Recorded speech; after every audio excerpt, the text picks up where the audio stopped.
Agradezco muy sinceramente al comité organizador y al presidente de nuestro colegio, al doctor Alfredo Cabrera Rayo, la invitación a coordinar esta conferencia en el marco de este 45º Curso Internacional de Medicina Interna.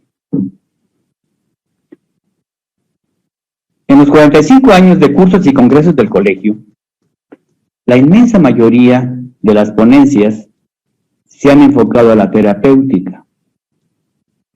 Sin embargo, muy pocas pláticas se han destinado al análisis de tratamientos racionales, a la medicina basada en evidencias y a un tema relacionado que se conoce como eligiendo sabiamente. Se ha habido pláticas en el Congreso Nacional del año pasado, hubo una conferencia al respecto y también en una reunión regional en Veracruz, pero no son suficientes. Y no son suficientes porque el tema es muy importante, dada la complejidad del ejercicio actual de la medicina interna.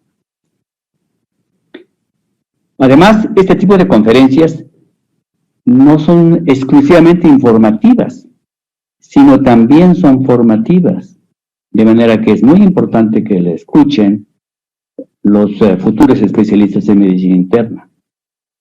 Y este enfoque de sesión, pues, es doblemente valioso. La conferencia que a continuación escucharemos se intitula Cosas o acciones que realizamos los médicos sin tener razón.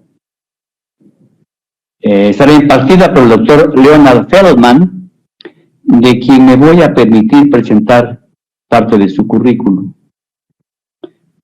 El doctor Feldman se preparó en Medicina Interna y Pediatría en la Universidad de Carolina del Norte, en los Estados Unidos de América. Es fundador y actual director de la Residencia de Salud Urbana de la Universidad de Johns Hopkins, y es una residencia que combina especialidades de medicina interna y pediatría. Es también hospitalista y es el editor adjunto de la revista Medicina de Hospital. Al doctor Feldman se le han otorgado premios por su labor como profesor y mentor, y también ha sido un gran promotor de la medicina de alto valor. Es un honor que el doctor Feldman haya aceptado participar en este curso. Thank you very much, Dr. Feldman. Please.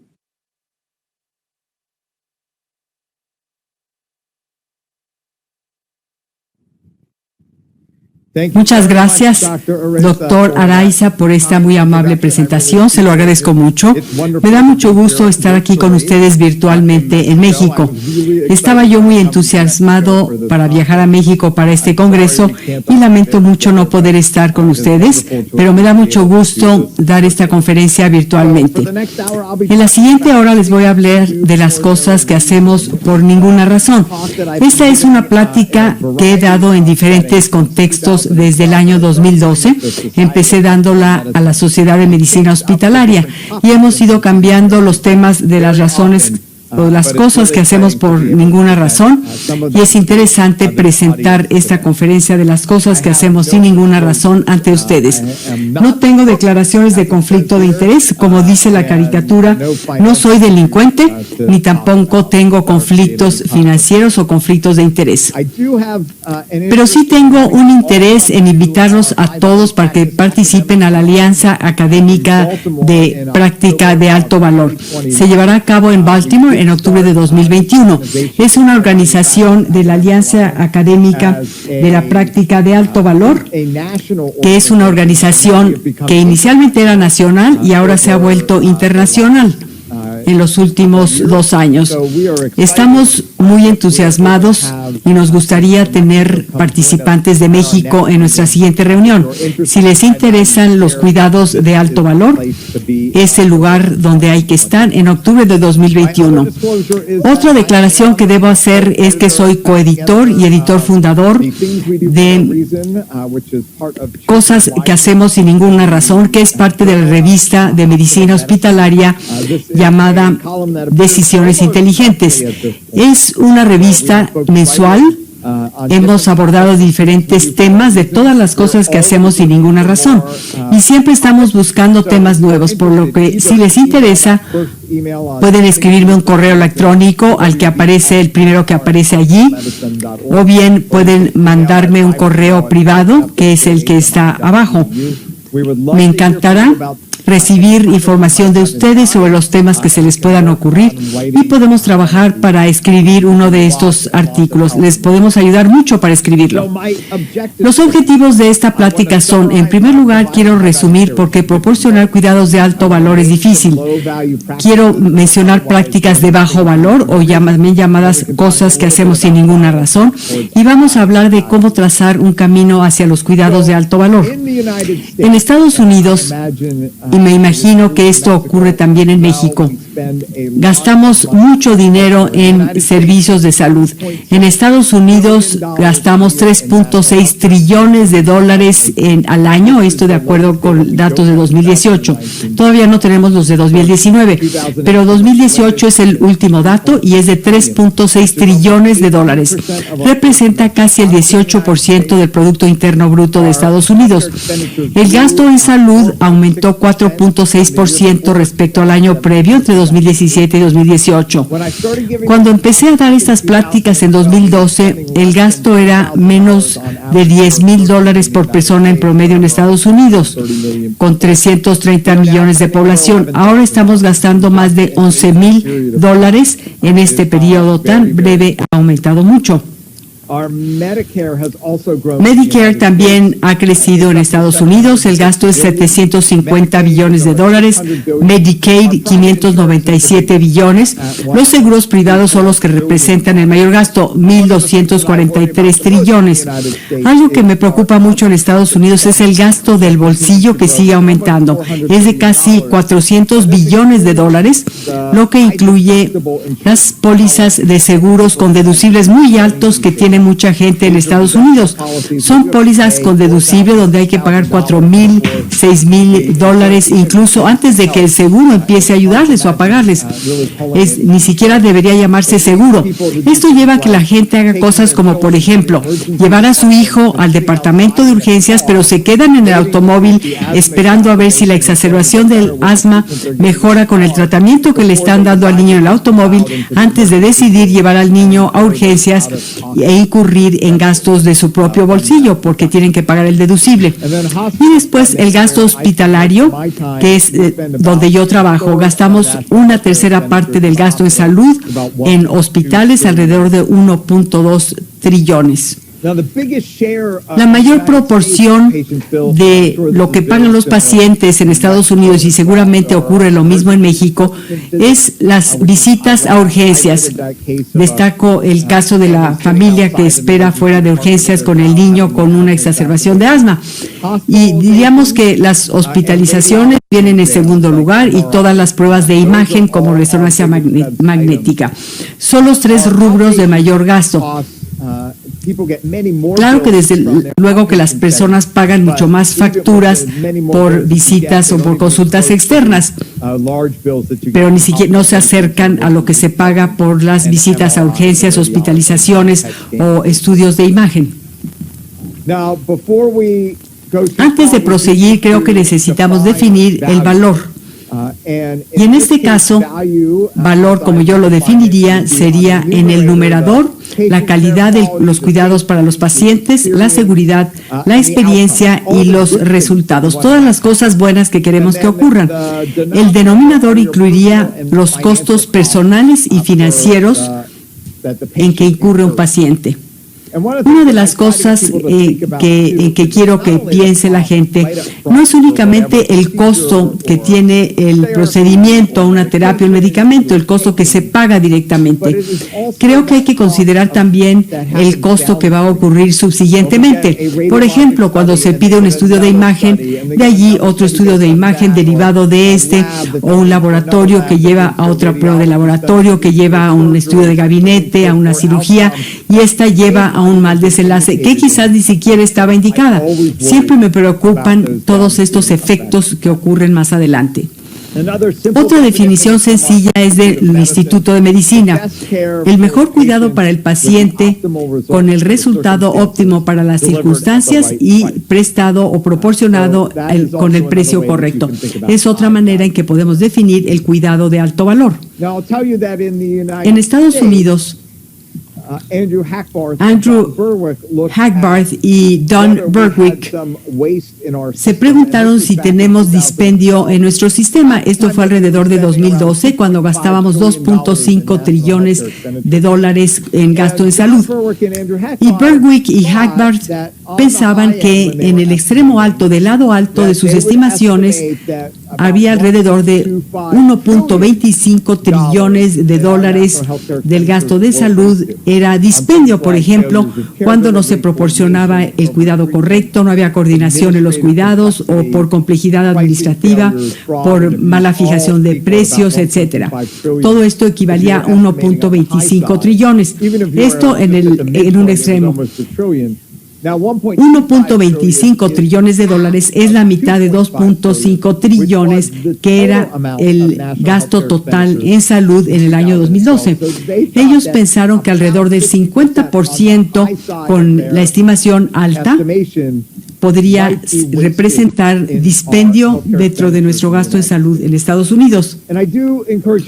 Les recomiendo que vean esta cifra de complejidad administrativa, que es una cifra no despreciable. Es un número muy, muy importante, y creo que esto es algo que en Estados Unidos no hemos logrado controlar en absoluto. Equivale a 389. Y podemos tratar de hacer algo por el sobretratamiento, por la falla en la coordinación de los cuidados, etcétera. Pero nuestro sistema administrativo en Estados Unidos está increíblemente disfuncional. Hay otras maneras de analizar este dispendio en Estados Unidos. Vean este estudio de hospitalistas que habían atendido a más de 10 pacientes internos entre 2011 y 2012. Muestran la variación en el gasto, además del gasto en Medicare, viendo las variaciones entre un hospital y otro. Se observa definitivamente una muy gran variación en los gastos por paciente entre los diferentes hospitales. Por ejemplo, unos gastan en promedio $1,150 y otros en promedio $771. Podríamos manejar esta variación. Claro, si supiéramos que esta variación se traduce en un mejor desenlace o mejores resultados. Pero si no se traduce en mejores resultados, claramente es un dispendio. Este estudio mostró que gastar más dinero en los pacientes hospitalizados no mejoraba la mortalidad. De hecho, si ustedes fueran la persona representada en este pequeño puntito en la esquina superior derecha, se trataría de un médico que gasta mucho dinero en sus pacientes y que tiene más del 40% de mortalidad de los pacientes, lo cual es terrible. Nadie de ustedes quisiera ser esa persona. Preferirían estar en la parte inferior izquierda, donde son los médicos que gastan mucho menos, pero tienen menor mortalidad. Notarán ustedes que hay una relación lineal, hay una línea recta plana que muestra que a medida que se gasta más dinero, no se obtiene algo por lo que se está gastando, no se están obteniendo mejores resultados en términos de la mortalidad. Claramente hay dispendio en el sistema cuando lo vemos desde esta perspectiva. En Estados Unidos, les preguntamos a los residentes si estamos desperdiciando dinero haciendo cosas innecesarias en el hospital. Este es un estudio de la Universidad de Pensilvania entre los residentes de medicina interna y de cirugía general. Respondieron a una encuesta en la que se les preguntó con qué frecuencia o alguna vez ve usted que se piden pruebas de laboratorio innecesarias en sus pacientes. El 83% de los residentes que respondieron, ya sea de medicina interna o cirugía general, dijeron sí, vemos que se hacen pruebas de laboratorio de rutina innecesarias.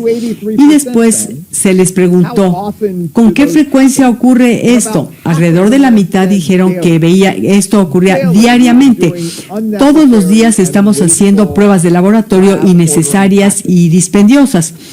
Otro 50% respondieron que esto ocurría de 2 a 3 veces por semana. Solo una minoría, 5.4%, dijeron que esto ocurría una vez por semana o menos. O sea que es algo que ocurre todo el tiempo. Se les preguntó por qué hacen estas cosas innecesarias que representan un dispendio. Dijeron que la principal razón es que era un hábito para ellos, porque así les habían enseñado. Les habían enseñado o educado para pedir pruebas de laboratorio que se repiten.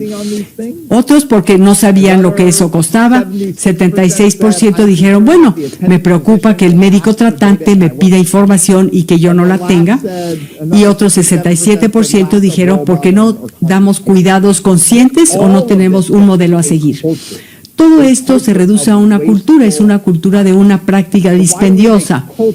¿Por qué tenemos esta cultura de prácticas dispendiosas? ¿Por qué hay tanto desperdicio en el diagnóstico y tratamiento? No voy a leer todas estas razones, sino voy a dejar que lean ustedes algunas de ellas. Muchas personas en Estados Unidos se dice que es porque practicamos o ejercemos la medicina defensiva. Creo que esta no es la razón. Yo creo que la cultura del dispendio, la cultura que vieron ustedes en el estudio de la Universidad de Pensilvania, no es que los residentes se preocuparan por una demanda legal. Lo que pasa es que los residentes pensaban que estaban haciendo lo correcto porque así lo aprendieron. Se trata de comportamientos aprendidos y eso es lo más importante. Si ustedes trabajan con alumnos, si ustedes se dedican a la enseñanza, pues nuestro papel es asegurarnos de crear la cultura y que les estemos enseñando a los residentes a hacer cosas eficientes y cosas que no sean dispendiosas. Si les enseñamos el dispendio, al menos en Estados Unidos, pues aprenden desde la residencia y van a seguir practicando eso durante 10 o 15 años después de graduarse. Si aprenden a tener prácticas dispendiosas durante la residencia, así es como van a actuar. Bueno, ¿estoy diciendo lo de dientes para afuera o hay evidencia de que estas conductas o comportamientos aprendidos son importantes? Les quiero mostrar un par de estudios, uno de 2014, estudiando cómo los residentes que se graduaban de la residencia, cómo les iba en el examen del Consejo Americano de Medicina Interna. Es el examen del Consejo Nacional de Medicina Interna. Hay un subgrupo de preguntas en este examen del Consejo y se pide al residente que elija un plan de manejo conservador. Y después hay otro subgrupo de preguntas en que se les pide que elijan un manejo más agresivo. Esto es para ver si importa dónde uno se educó o de dónde asistió a la universidad. Si esto tenía un impacto en la manera en que respondían estas preguntas sobre el manejo de los pacientes. Vieron que si uno venía de una residencia donde le enseñaban cuidados de alto valor, les iban mejor y respondían mejor a las preguntas porque habían aprendido cuidados de alto valor. Esto en comparación con los demás que venían de otras residencias donde no se les habían enseñado los cuidados de alto valor. Esto independientemente de lo bien que les iba en el examen del Consejo en general, considerando todas las preguntas. Esto es entonces un ejemplo de cómo los comportamientos aprendidos o lo que uno aprende en la residencia es tan importante. Aquí tenemos el efecto en los resultados del examen del consejo. Bueno, alguien dirá, ¿qué importa cómo les fue en el examen? Lo que nos importa es lo que pasa en la vida real. Pues sobre esto tenemos también un examen que acaba de publicarse en JAMA, que es la revista de la Asociación de Médicos Americanos. Se estudió a personas que se estaban graduando de la residencia en atención primaria. Querían ver si había un efecto del programa de la residencia de donde venían, si era una residencia donde se enseñaban cuidados de alto valor o no. Y se vio cuánto dinero se gastaba en los pacientes en Medicare a la hora de ejercer la medicina interna. Observaron que quienes se habían formado en un programa de residencia donde se enseñaban cuidados de alto nivel, uno gastaba hasta $1,000 menos en cada paciente de Medicare comparado con otros médicos de otras residencias donde no aprendían cuidados de alto valor. Al ver esta diferencia de $1,000 por paciente, si sumamos todo esto y nos damos cuenta del número de pacientes de Medicare que tenemos, bueno, es una gran cantidad y esto tiene que ver con cómo tratamos no solo a los pacientes de Medicare, sino a todos los pacientes. Entonces, vemos los resultados o las consecuencias que se ven en el examen del consejo de personas a quienes sí les enseñaron cuidados de alto valor y vemos cómo esto tiene consecuencias del gasto que se hace en los pacientes. Este tipo de cosas fueron lo que los llevó a llevar a cabo la primera plática de las cosas que hacemos sin ninguna razón. Di la primera plática en 2012. Y a todos aquellos que nos estén escuchando, pues los invito a que asistan a nuestra reunión anual. Es una muy bonita reunión, disfrutamos mucho organizarla. Hemos abordado muchísimos temas a lo largo de los años y quiero abordar con ustedes 3 de estos temas en los siguientes 45 minutos. Son ejemplos de las cosas que hacemos sin ninguna razón. Voy a empezar diciéndoles que creo que si han seguido lo que damos a conocer en las cosas que hacemos sin ninguna razón y hacen todo lo que recomendamos, no automáticamente se van a ahorrar millones en el gasto en salud. No, lo que quiero es que pensemos las cosas que hacen ustedes cotidianamente y lo que están enseñando a sus alumnos. Hay que multiplicar esto para que ustedes no hagan estas cosas, sus colegas tampoco las hagan y sus alumnos tampoco hagan estas cosas. De esta manera, a la larga, podemos sacar estas cosas de la medicina y esperamos que esto pueda tener impacto en otras áreas donde estamos gastando demasiado dinero. Veamos algunos casos. El caso número 1, y aquí quisiera agradecer a Tony Brew, quien integró este caso. Digamos que nos llama la enfermera acerca del señor Montgomery Burns, 71 años con celulitis, antecedentes de hipertensión, toma 2 antihipertensivos, tuvo un infarto del miocardio y se le hizo angioplastía 3 años antes. Ustedes se reportan con la enfermera y ella les dice que el señor tiene aumento de la tensión arterial sin síntomas. A ustedes no les preocupa lo que diga la enfermera, sino que les preocupa si hay daño a algún órgano blanco. Parecería que únicamente tiene elevación de la tensión arterial. ¿A qué nivel de tensión arterial sistólica administrarían ustedes un antihipertensivo por razón necesaria? ¿Cuál sería su punto de corte para tratar? Vayan pensando en la respuesta. La enfermera les dijo que la tensión arterial era de 160. ¿Eso haría que ustedes ordenaran un antihipertensivo intravenoso con 180? ¿200? ¿200 es lo suficientemente alto para administrar un antihipertensivo intravenoso? ¿220? ¿Más de 220? O quizás deberíamos esperar hasta que la cabeza o los riñones le exploten.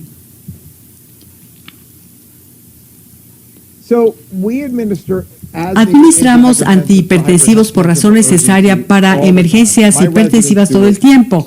Mis residentes lo hacen todo el tiempo. Pero ¿la emergencia hipertensiva es algo que existe, es real? ¿Deberíamos estar administrando antihipertensivos para las emergencias hipertensivas? La emergencia se define como tensión arterial sistólica superior a 180, diastólica superior a 110, sin daño a órganos blancos. Es simplemente una tensión arterial elevada sin síntomas. El supuesto, la razón por la que trataríamos una emergencia hipertensiva es la siguiente: si no la trato ahora, va a pasar algo malo. Y eso malo puede ser un accidente vascular cerebral, un infarto del miocardio, una disección aórtica, este tipo de cosas. Y va a ocurrir pronto. Entonces, administro un antihipertensivo y intravenoso con rápido inicio de acción y que puede ser eliminado del cuerpo rápidamente, porque creo que podría yo tener problemas o me preocupa que pueda ocurrir algún efecto secundario en las siguientes horas. Por lo tanto, necesito atender esto de inmediato. Tratamos entonces porque pensamos que el tratamiento de la hipertensión severa disminuye el riesgo de muerte, infarto de miocardio, ABC y otros. Se recomienda bajar la tensión arterial en cuestión de horas a días y no tanto en periodos más prolongados. El estándar actual sugiere que debemos tratar las emergencias hipertensivas.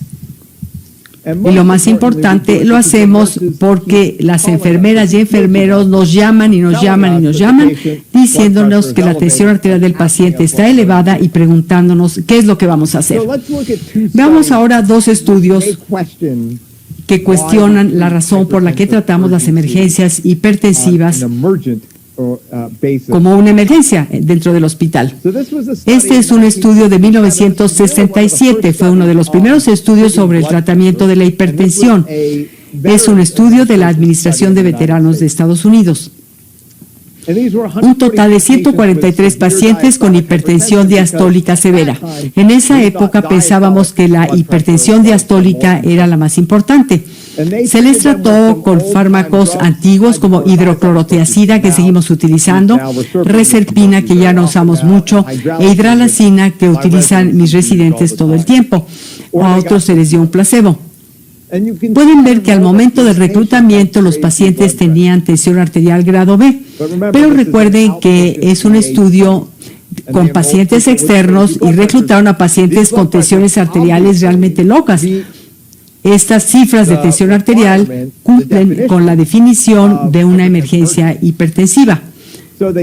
Trataron a algunos de ellos, a otros les administraron un placebo, y 4 meses después y 2 años después, vean que las tensiones arteriales diastólicas mejoraron mucho en el grupo tratado. No exactamente lo que quisiéramos que estuvieran en los 80 o 70, pero los del grupo placebo siguieron teniendo tensiones arteriales diastólicas terribles. ¿Tuvieron complicaciones? La respuesta es que sí. Si uno estaba en el grupo placebo, tenía muchas más complicaciones que si había estado en el grupo del tratamiento. O sea, el tratamiento marcó una diferencia. Solo hubo un accidente vascular cerebral y una complicación del tratamiento en el grupo tratado. Y vean todos los eventos que hubo en el grupo placebo. El 40% de los pacientes del grupo placebo les fue mal y solo 3% tuvieron efectos adversos en el grupo tratado. En términos de muerte, ABC, insuficiencia cardíaca e infarto del miocardio fue 1% en el grupo tratado y 20% en el grupo del placebo. El número necesario para tratar para cualquier evento es 3, para muerte, ABC, insuficiencia cardíaca e infarto del miocardio es 5. Solo hay que tratar a 5 de esos pacientes con antihipertensivos y uno de ellos va a evitar uno de estos desenlaces adversos. Está muy bien, pero esto fue al año y medio, no fue en cuestión de horas, esto se vio en 1 año y medio. De hecho, el tiempo al primer evento en cualquier grupo de tratamiento activo no fue de horas, sino de 1 mes. En el grupo placebo fue de 2 meses, pasaron 2 meses antes de que hubiera un evento adverso cardíaco mayor. Una vez más, esto nos muestra que no se trata de un problema de horas, es un problema de semanas y de meses, y no de días. Otro estudio más reciente se publicó en JAMA Internal Medicine y viene de la clínica Cleveland. Estudiaron a todos los pacientes que llegaron a la clínica de pacientes externos con diagnóstico de emergencia hipertensiva y se vio qué les pasaba a estos pacientes, casi 60,000 pacientes. Resultó que de los 60,000 pacientes que tenían emergencia hipertensiva, casi ninguno de ellos fue canalizado a urgencias, solo el 0.7%. A todos los demás pacientes los mandamos a su casa para que les pase un evento terrible en casa. Bueno, en el hospital nos preocupa que si tenemos una emergencia hipertensiva puede ocurrir algo en horas, pero ¿qué les pasa a los pacientes que están en su casa? Lo que les ocurrió a los pacientes es que los que se quedaron en el hospital, muy pocos de ellos tuvieron un evento cardíaco adverso mayor. Fueron 2, el 0.5%. De los que fueron mandados a su casa, 61 tuvieron un evento cardíaco adverso mayor en 7 días, equivalente al 0.1%. Casi nadie de los que fueron mandados a su casa con una emergencia hipertensiva tuvo algún problema en los siguientes 7 días, un número muy, muy bajo. Esto representa 1 de cada 1,000 pacientes que fueron mandados a su casa tuvo un evento cardíaco adverso mayor en la siguiente semana y 1 de cada 200 de los que se quedaron en el hospital. ¿Qué pasa si vemos a los pacientes con tensión arterial superior a 200 cuando se les vio en la clínica? 218 fueron hospitalizados, ninguno tuvo un evento cardíaco adverso mayor a los 7 días. De los que fueron mandados a su casa, solo 13 o el 0.2% tuvieron evento cardíaco adverso mayor, pues prácticamente ninguno. Es 1 de cada 500. Y si vemos más de 220, ninguno de los hospitalizados y solo 0.2% o 2 personas de los que fueron mandados a su casa con tensión arterial sistólica superior a 220. Un número increíble de pacientes con eventos cardíacos adversos mayores, con tensiones arteriales que nos asustarían a todos. 1 de 500. Los eventos adversos por hipertensión asintomática severa ocurren, pero ocurren en cuestiones de semanas, meses, años y no ocurren en horas. Hay 2 estudios, publicado en Journal of Hospital Medicine, de un programa que tienen en la Universidad de California en San Francisco. Trataron de dar a menos pacientes antihipertensivos intravenosos por las emergencias hipertensivas. Encontraron que pudieron disminuir el número de pacientes tratados y pudieron hacerlo sin efectos secundarios, sin más llamadas, sin transferencias a la UCI, sin código azul.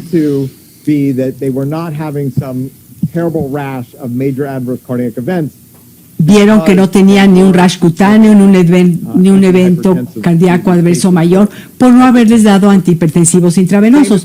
Lo mismo se observó en un estudio publicado en Journal of Hospital Medicine de la Facultad de Medicina de Mount Sinai, donde disminuyeron el número de pacientes a los que les dieron antihipertensivos intravenosos. Entre los pacientes que no recibieron medicamentos antihipertensivos con base en el algoritmo, no hubo eventos adversos. Mi resumen número 2 es que las intervenciones pueden reducir los tratamientos inadecuados de manera segura o inocua. Y finalmente, sería dañino administrar antihipertensivos intravenosos a los pacientes asintomáticos, aunque tengan hipertensión severa. Creo que la respuesta es absolutamente que sí, dependiendo de lo que hagamos. Este es otro estudio de 1985. 5 varones jóvenes físico-culturistas se les estudió, se les colocaron líneas arteriales mientras levantaban pesas. La tensión arterial basal era de 135/80 en promedio. Cuando empezaron a hacer ejercicios de flexión de brazos, la tensión arterial subió a 240/160. ¿Qué presión tenían cuando empezaron a hacer prensa de piernas? Piensen en ello. Al hacer prensa de piernas, llegaron a 325 sobre 245. Y las presiones máximas fueron de 480 sobre 350 en estas personas. Nuestra tensión arterial, nuestro cuerpo, está hecho para soportar presiones arteriales realmente altas, no durante un periodo determinado o muy largo, sino el que el cuerpo tiene mecanismos de adaptación. Desde luego que no queremos que estas presiones tan altas permanezcan durante semanas o meses, pero durante un tiempo corto no hay problema. Este es un estudio de autorregulación de la circulación cerebral en pacientes con hipertensión arterial severa. La idea en estos pacientes es ver cuando el flujo sanguíneo cerebral empieza a bajar en términos de la presión arterial media del paciente. Son pacientes con hipertensión severa en el momento basal. Este estudio nos muestra que en general los pacientes con hipertensión severa con presión arterial media de 150 o 100, de 150 a 100, el flujo sanguíneo cerebral no empieza a subir hasta que se excede la marca de 150, que es bastante alta, y no empieza a bajar sino hasta que está por debajo de 100. Esto significa que no queremos que la presión arterial media de estos pacientes baje rápidamente a menos de 100, porque entonces se va a disminuir el flujo sanguíneo cerebral. Lograr tensiones arteriales normales tratando de hacerlo con antihipertensivos intravenosos podría precipitar un accidente vascular cerebral. Esto es lo que ocurre en los pacientes sin hipertensión, pacientes normotensos. Y sí, tener una presión arterial media de 65 y mayor nos garantiza tener un buen flujo sanguíneo cerebral. No empieza a disminuir, sino hasta que la presión arterial media es de 65 y empieza a aumentar cuando estamos alrededor de 125, 130. Hay un rango muy amplio de entre 65 y 130 en que el flujo sanguíneo cerebral del paciente se mantiene estable. No queremos una presión demasiado alta ni demasiado baja. Si el paciente tiene regularmente una presión alta, no queremos bajarla muy rápidamente. Hay muchos estudios que hablan de eventos adversos asociados con el tratamiento agresivo de la hipertensión ABC precipitado por una reducción moderada en la tensión arterial. Siempre me preocupa que vayamos a precipitar un accidente vascular cerebral en un paciente hospitalizado a quien le vamos a dar la betalol intravenoso y que está acostumbrado a tener presiones muy altas. Hay pacientes a quienes se les trata tienen baja de la tensión arterial más de lo recomendado, lo cual puede ocasionar problemas. En el caso de pacientes con hipertensión crónica, pueden tener ABC o infarto. Es muy importante hacer una advertencia aquí. Los pacientes normotensos y que súbitamente les sube mucho la tensión arterial, nos preocupan mucho estos pacientes, pero hay otros pacientes con hipertensión crónica que siempre la tienen alta, pero son dos casos muy diferentes. Los pacientes normotensos y que por alguna razón les sube la presión muy alta y se mantiene allí, estos son los pacientes que más nos preocupan. Principalmente quiero saber cuál es la razón por la que subió la tensión arterial tanto. Las recomendaciones son que no hay que hacer algo, hay que estar pendientes, no tiene uno que actuar necesariamente, hay que observar al paciente y estar seguros de proporcionar el cuidado al paciente simplemente viendo qué pasa con el tiempo. No hay que tratar un número con un medicamento por razón necesaria, más bien hay que evaluar al paciente, saber por qué subió la tensión arterial. Quizás porque el paciente está dejando el alcohol, entonces hay que hacer otra cosa. ¿Hay alguna otra cosa que tengamos que tratar? Hay que saber qué es y después permitir que el paciente descanse. Hay que buscar oportunidades para aumentar el esquema antihipertensivo del paciente, pero de manera segura. Hay que estar seguros de que el paciente necesita algo más. Me preocupa hacer muchas modificaciones a los antihipertensivos en los pacientes hospitalizados, porque la tensión arterial del hospital no refleja lo que es la tensión arterial del paciente en la vida cotidiana. Trato de no hacer modificaciones con frecuencia. Si alguien ha esperado ir a un asilo durante días, sigue teniendo la tensión arterial y no le pasa otra cosa, pues puede ser el reflejo de lo que le está ocurriendo en ese momento. Y tenemos que modificar la cultura, el estándar de cuidados para no tratar las emergencias hipertensivas. Veamos ahora otro escenario clínico. Digamos que hay un paciente de 25 años que llega con exacerbación del asma. El residente quiere cuestionar todo lo que uno hace, pregunta por qué utiliza uno nebulizaciones con albuterol en ese paciente. ¿Para qué utilizar nebulizaciones de albuterol en lugar de un inhalador de dosis medida o MDI? Les muestro aquí varias opciones para responder. Bueno, pueden decir porque el paciente no lo puede beber o porque el aerosol es mejor vehículo para administrar el medicamento. Es un tratamiento menos caro que los inhibidores de dosis medida en el hospital. Estos últimos son menos efectivos por la tradición o bien porque mis pacientes creen en el poder curativo del albuterol.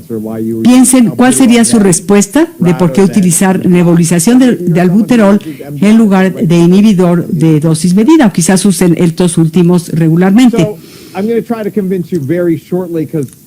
No voy a tratar de convencerlos porque creo que esto es algo que es parte de la cultura popular. El hecho de que las nebulizaciones no sean mejores que los inhibidores de inhaladores de dosis medida en pacientes que no tienen estado asmático. En un paciente en estado crítico utilizaría yo nebulizaciones, pero en el paciente general que llega a urgencias con exacerbación de asma o de EPOC, yo diría que las nebulizaciones y los inhaladores de dosis medidas son iguales. Las nebulizaciones tienen una eficiencia de entrega del 20 al 35% en el depósito de pulmones y el resto desaparece en aerosol en el cuarto. En la era de COVID, esto nos aterroriza y porque también dispersaría o propagaría el COVID a través del aerosol. Por eso no estamos utilizando nebulizaciones en este momento. Y las nebulizaciones pueden contribuir a diseminar infecciones virales respiratorias como COVID. La respuesta a la dosis de beta 2 llega rápidamente a una meseta. Al llegar a esa meseta hay efectos secundarios sistémicos como temblores, taquicardia, arritmias cardíacas y acidosis láctica. Existe una revisión de Cochrane de 2013 comparando inhaladores de dosis medida y nebulizadores para ver cuál de los dos es mejor para los pacientes. En términos de las tasas de hospitalización, estancia en urgencias y duración del tratamiento. Encontraron 39 estudios sobre esto con 1.900 niños, 700 adultos. La mayoría de los estudios en el contexto de urgencias, solo 6 estudios en pacientes. Solo 6 estudios en pacientes sobre medicamentos que estábamos administrando diariamente en el hospital. Encontraron que en el caso de los niños, los inhaladores de dosis medida o MDI fueron mejores que las nebulizaciones en términos de la tasa de hospitalizaciones, menos frecuencia cardíaca, menos temblores y estancia más corta en urgencias. En adultos no hubo una gran diferencia entre inhalador de dosis medida y nebulizador. Los dos fueron prácticamente iguales en urgencias y en pacientes externos. Esta es una gráfica de Forrest que muestra que en adultos no hubo una diferencia en hospitalizaciones dependiendo si utilizaron nebulizaciones o inhalador de dosis medida, que es una cámara con un espaciador. Las conclusiones de este metaanálisis fueron que los nebulizadores no son superiores a los espaciadores o MDI para prevenir las hospitalizaciones. Se excluyó a las personas con asma potencialmente fatal. Es interesante ver que hay una enorme variación en Estados Unidos en términos de con qué frecuencia se utilizan nebulizadores o inhaladores. Del lado derecho de la gráfica tenemos los hospitales en que a los pacientes nunca se les va a dar un inhalador. Del otro extremo de la gráfica tenemos a los pacientes que generalmente reciben nebulizador e inhalador. Vemos una enorme variación en la probabilidad de que se prescriba un inhalador dependiendo del hospital a donde uno vaya. Esto fue en el año 2017. Y esto nos lleva a un punto que realmente es muy importante. La eficacia contra la efectividad. La eficacia significa si la intervención produce el resultado esperado en circunstancias ideales, como en los estudios. La efectividad es cuál es el grado de beneficio en un contexto clínico real, de la vida real. Me preocupa que en la vida real no somos tan efectivos con los inhaladores como lo somos en los estudios. Y hay dos razones de ello. Por un lado, creo que nuestra técnica para usar el inhalador es muy mala y hay una de las cosas que hacemos sin ninguna razón es que no enseñamos el uso correcto de los inhaladores a los pacientes en cada oportunidad que podamos. Los pacientes pueden utilizar el inhalador. Si andan por ahí por el mundo, necesitan un inhalador. No pueden utilizar un nebulizador en todas partes. Tienen que aprender a utilizar el inhalador, el MDI. El hospital es un buen lugar para aprender y hay que asegurarnos de que reciban la dosis equivalente. Veamos lo de la enseñanza. Este es un estudio que se hizo en East Harlem, en Nueva York, en un área pobre, en New Jersey. Trataron de ver si la gente cumplía con el uso de los medicamentos o no y encontraron que seguían así cometiendo muchos errores al tratar de utilizar el inhalador. Si cumplían con el tratamiento, cometían menos errores, pero de todos modos cometían una gran cantidad de errores. La gente comete errores al usar el inhalador. Puede uno preguntarles a los pacientes si saben utilizar el inhalador. Un estudio en niños mostró que incluso los niños que decían que sabían utilizar el inhalador cometían el mismo número de errores que los niños que decían que no sabían bien utilizarlo. Estos niños pequeños que dijeron que sabían utilizar muy bien el inhalador, pues fueron quienes les fue peor. Realmente estaban muy mal. No le crean a un paciente que les dice que sí sabe utilizar el inhalador. Pídanles que les muestren a ustedes o al farmacéutico o a la enfermera que alguien le demuestren cómo lo están utilizando para ver si lo usan correctamente y si no, hay que enseñarles. ¿La enseñanza puede mejorar la técnica? La respuesta es que sí, hay muchos estudios. En este estudio se usaron videos para adultos con EPOC para asegurarse de que utilizaran correctamente el inhalador. En este estudio, un farmacéutico les dio las instrucciones. Fue muy bueno que el farmacéutico les enseñara. Y esta es una revisión sistemática sobre educación acerca de la técnica de uso del inhalador. Se vio que sí se puede instruir a los pacientes, funciona a corto plazo, pero se requiere reforzamiento. Les muestro aquí un estudio japonés que nos muestra que es necesario enseñarle al paciente cómo utilizar el inhalador o MDI cada 2 semanas. Hay que tener 3 sesiones cada 2 semanas para que el paciente realmente domine el uso del inhalador.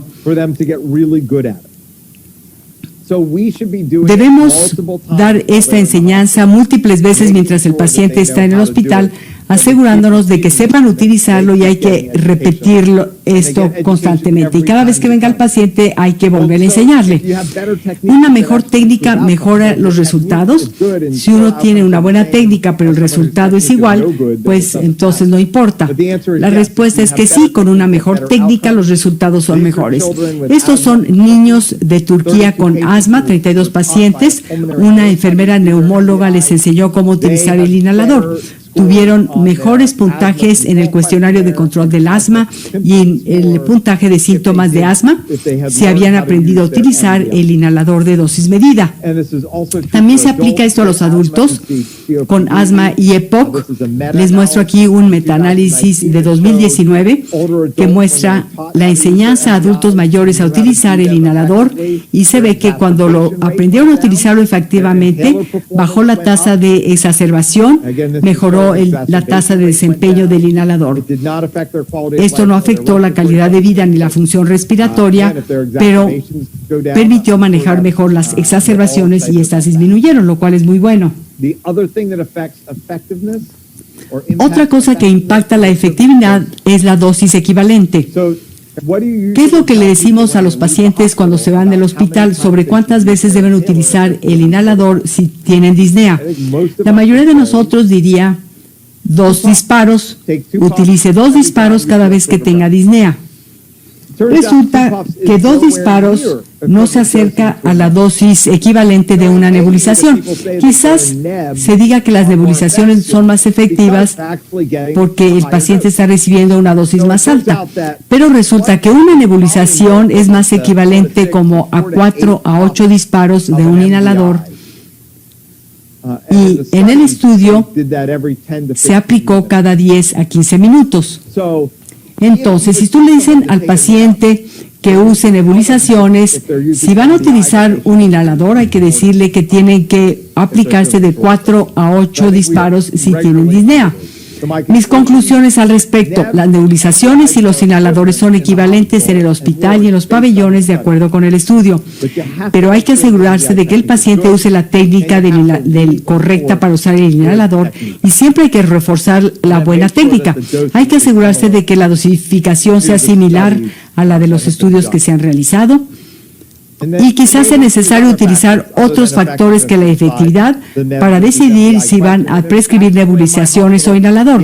En mi hospital, los inhaladores son más caros que las nebulizaciones porque el terapeuta respiratorio no nos cobra por la nebulización. Pero sigo pensando que, aunque los inhaladores sean más caros, debemos asegurarnos de que el paciente utilice la técnica correcta, de manera que al ser dado de alta sepa utilizarlo. Finalmente, un caso adicional. Un varón de 40 años hospitalizado con un infarto del miocardio con elevación del segmento ST que afecta a la región inferior del corazón.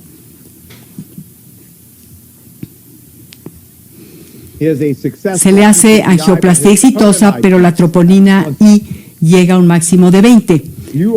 Los contacta la enfermera de la unidad coronaria y muestra los resultados de magnesio, potasio 3.7, magnesio 1.4.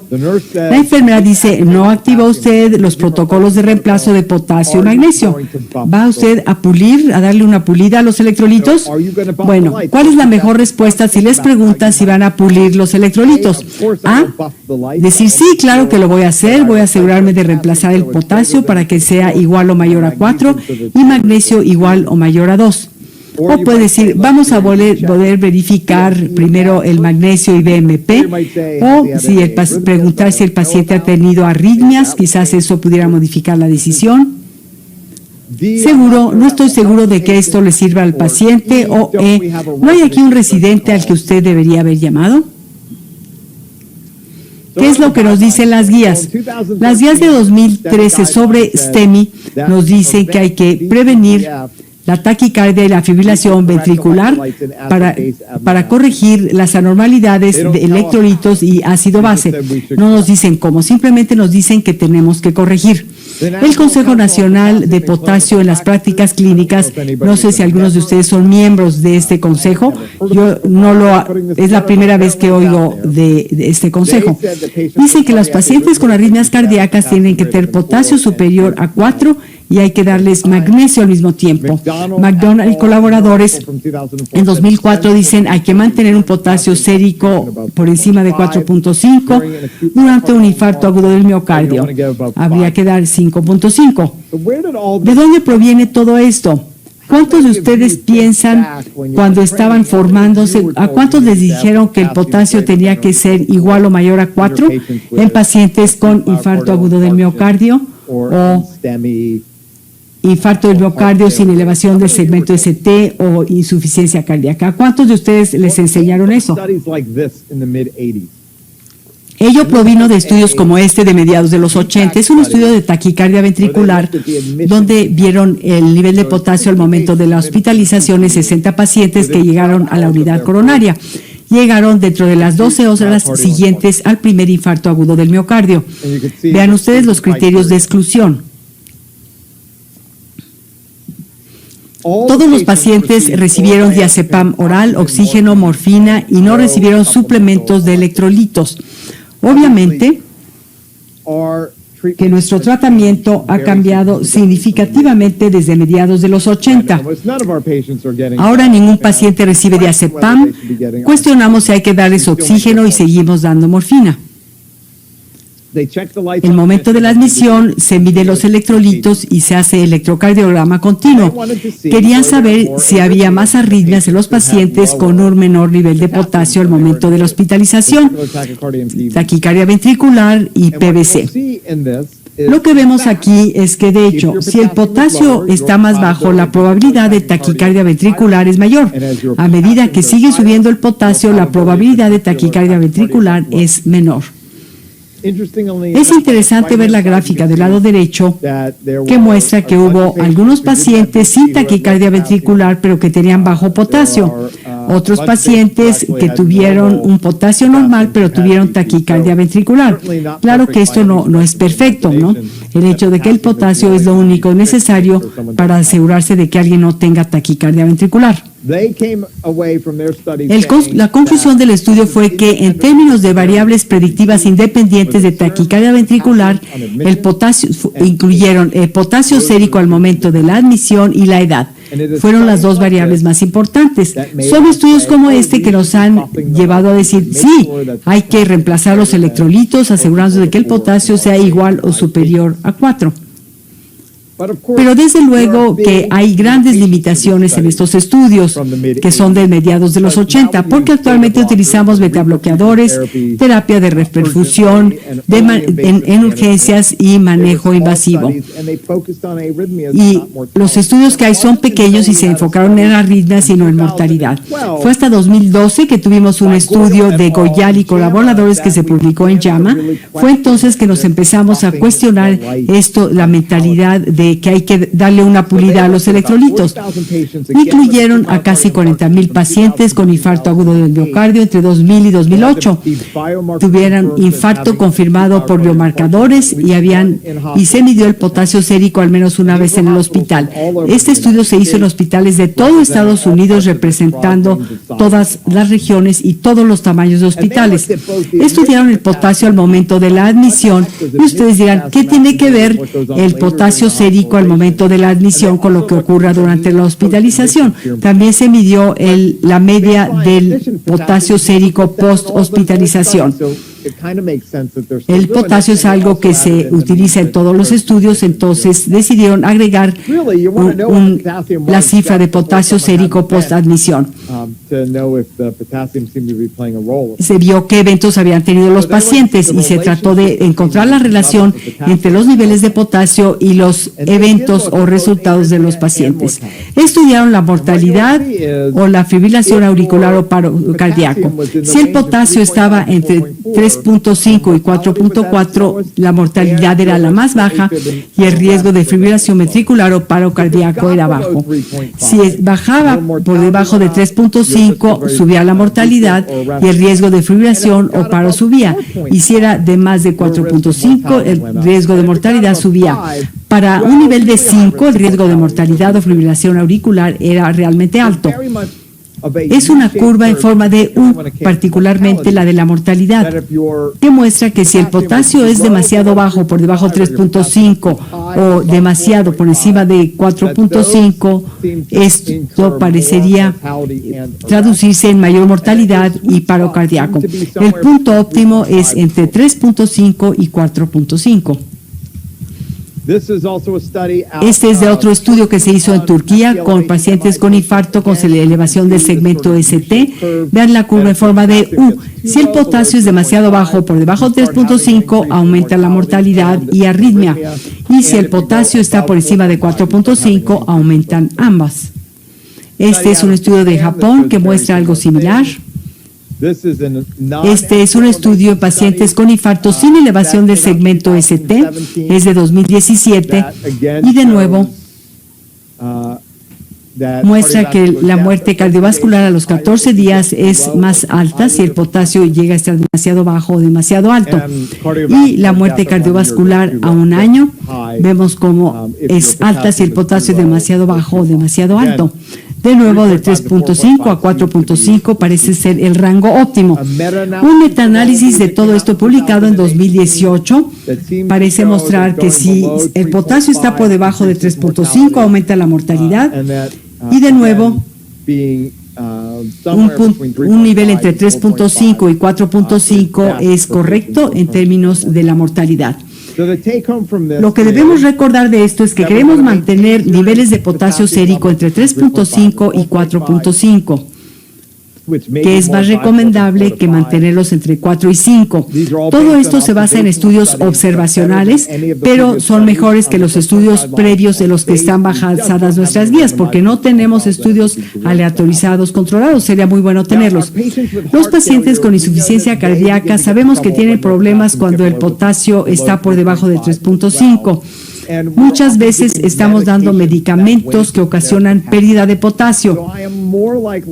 Prefiero tener un umbral más reducido para reemplazar el potasio si pienso que se está eliminando mucho potasio, porque no quiero que el potasio descienda por debajo de 3.5. Si están ustedes haciendo algo que ocasione pérdida de potasio y se están acercando a un nivel de 3.5, asegúrense de reemplazar el potasio. Hay pacientes con infarto agudo del miocardio y en quienes no les estamos dando nada que ocasione que pierdan potasio. ¿Qué es lo que vamos a hacer la semana próxima? Número 1, no traten de manera reflexiva las emergencias hipertensivas. No den una purida al potasio, dejen que esté entre 3.5 y 4.5. Dirijan su terapia para mantenerlo en este rango. Utilicen inhaladores para pacientes hospitalizados, asegurándose de que utilicen la técnica correcta. Hay que enseñarles y hay que asegurarse de que la dosis sea equivalente. 4 a 6 disparos o de 4 a 8 disparos es equivalente a las nebulizaciones. Consulten a nuestros proveedores del sitio de órdenes o órdenes responsables y proveedores. Esto es algo a lo que se comprometen ustedes a hacer como médicos. Y escríbanme, por favor, si quieren escribir un artículo acerca de las cosas que hacemos sin ninguna razón. Escríbanme este correo y sean parte de la Alianza Académica de Práctica de Alto Valor. Nos reuniremos en Baltimore en octubre de 2021. ¿Qué van a hacer en los próximos 2 años? En primer lugar, asegúrense de tener un comité de cuidados de alto valor en su hospital o su institución. Pueden resolver cosas de mejoramiento de la calidad y todo esto de lo que les habla en su institución es muy interesante y pueden mejorar a sus pacientes. Agreguen cuidados de alto valor a su agenda de control de calidad. Les agradezco mucho que me hayan invitado y con mucho gusto puedo responder sus preguntas.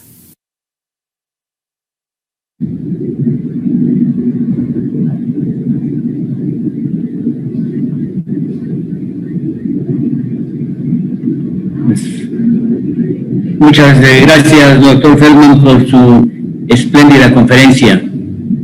Gracias, muy ilustrativa, muy interesantes los casos y creo que queda muy claro las propuestas que usted nos ha estado haciendo. Hay una gran cantidad de preguntas, más que preguntas, de comentarios. Todos están de acuerdo con usted, todos los están felicitando y más que comentarios, unas preguntas directas son comentarios y felicitando, doctor. A lo mejor yo sí tendría que hacerle por lo menos un par de preguntas. Una de ellas, ¿qué papel tiene o qué diferencias existen en la práctica de medicina basada en evidencias y esta propuesta de usted, doctor Feldman? I don't think there's much of a difference. Creo que no hay muchas diferencias. Creo que lo que abordamos en cosas que hacemos por ninguna razón son cosas que deben basarse en evidencia. Creo que hemos discutido que, por ejemplo, hasta podríamos discutir la exploración física diaria. Lo que pasa es que para muchas de las cosas que queremos discutir no tenemos mucha evidencia. Típicamente tratamos de abordar los temas para los que hay base de evidencia razonable, para asegurarnos de que las cosas que hacemos tradicionalmente sean cosas que quizás no tenemos que estar haciendo, porque la evidencia apunta hacia el hecho de que estamos haciendo cosas innecesariamente o sin razón. Claro, totalmente de acuerdo con usted, doctor.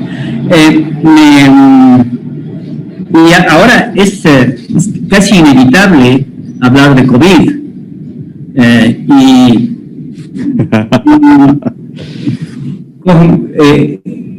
¿Qué está ocurriendo con COVID y lo que usted nos ha presentado? ¿Cómo está en el hospital? ¿Cómo está en los Estados Unidos de América? El tratamiento a COVID y la propuesta de usted.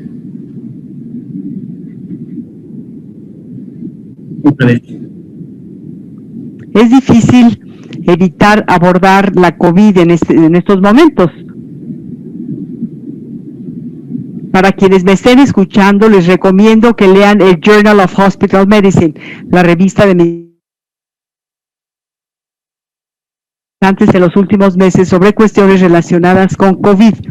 Una de las cosas que hemos tratado de abordar es la de cuidados de alto valor en la era de COVID. Uno de los temas en particular, bueno, son muchísimos temas que surgen cuando pensamos en este tema. Por ejemplo, si vemos lo de los inhaladores contra nebulizaciones, es muy importante en COVID. No hay que darle a nadie nebulización si lo necesita cuando COVID es una posibilidad o cuando alguien tiene COVID y hay preocupación por la propagación al nivel nosocomial para las personas que rodean al paciente. Pero hay otras cosas como, por ejemplo, ¿hasta qué punto estamos molestando a los pacientes a medianoche, despertándolos para tomar signos vitales cuando vemos que la saturación de oxígeno está bien? ¿Hasta qué punto debemos seguir repitiendo pruebas de laboratorio 1 o 2 veces al día cuando el paciente se ve bastante estable?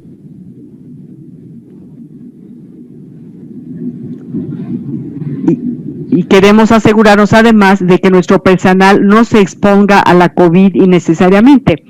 Podemos pensar también en tomografías computadas innecesarias. En ocasiones son necesarias en la era de COVID, pero cuando canalizamos a alguien a que le hagan una tomografía que quizás no la necesita y tiene COVID, bueno, está bloqueando el aparato durante 1 hora porque hay que sanitizarlo.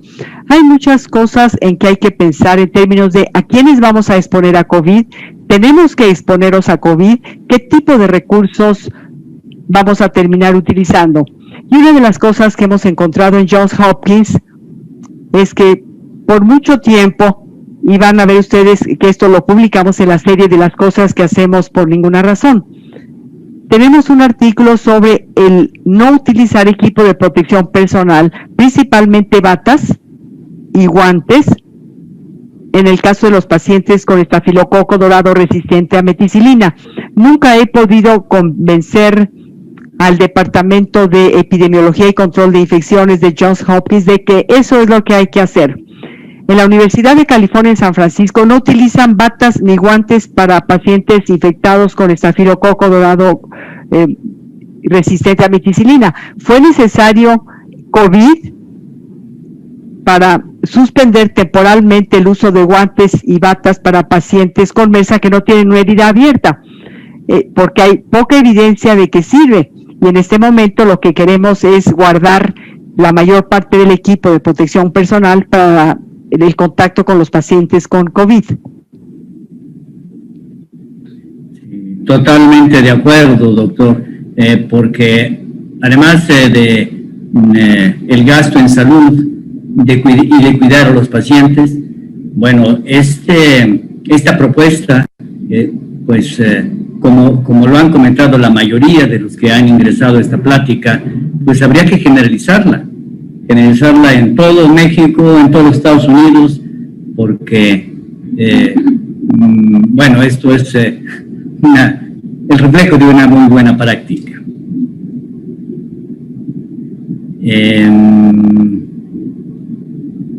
Acá hay otra pregunta, doctor, que dice, si hay una correlación directa entre los cuidados de alto valor en la atención y los cuales. Creo que es muy amplia la pregunta, pero es calidad, yo creo que indicadores de calidad. Lo que diría yo es que los temas que hemos abarcado en las cosas que hacemos sin ninguna razón son ciertamente los frutos que cuelgan más abajo, lo más sencillo. Eso significa que son los temas para los que se tiene evidencia muy clara de que estamos haciendo las cosas simplemente con base en una tradición y son cosas que no necesitamos hacer. Las cosas que realmente no hemos explorado en la serie de las cosas que hacemos sin ninguna razón son las cosas que están en un área gris. Digamos que una enfermedad para la que un medicamento funciona bien, otro un poquito mejor, pero es mucho más caro. ¿Cómo decidir qué tipo de medicamento se va a utilizar al pensar en cosas como, por ejemplo, los QALYs o años de vida ajustados por calidad? Estos son temas mucho más amplios y no pretendo tener la respuesta para todos ellos.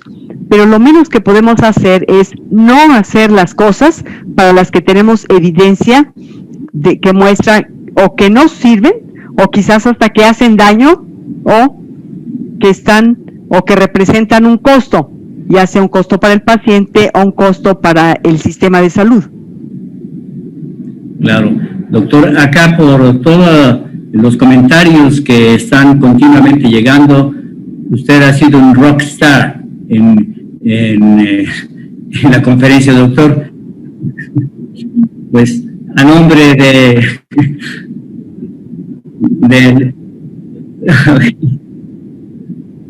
Qué amable, doctor, gracias por invitarme. Tenía mucho tiempo queriendo venir a su congreso desde Maryland. Espero que en el futuro pueda yo estar con ustedes en persona. Doctor, pues a nombre del Colegio de Medicina Interna de México, le agradecemos muy sinceramente, doctor Feldman, su excelente ponencia. Enhorabuena, muchas felicidades.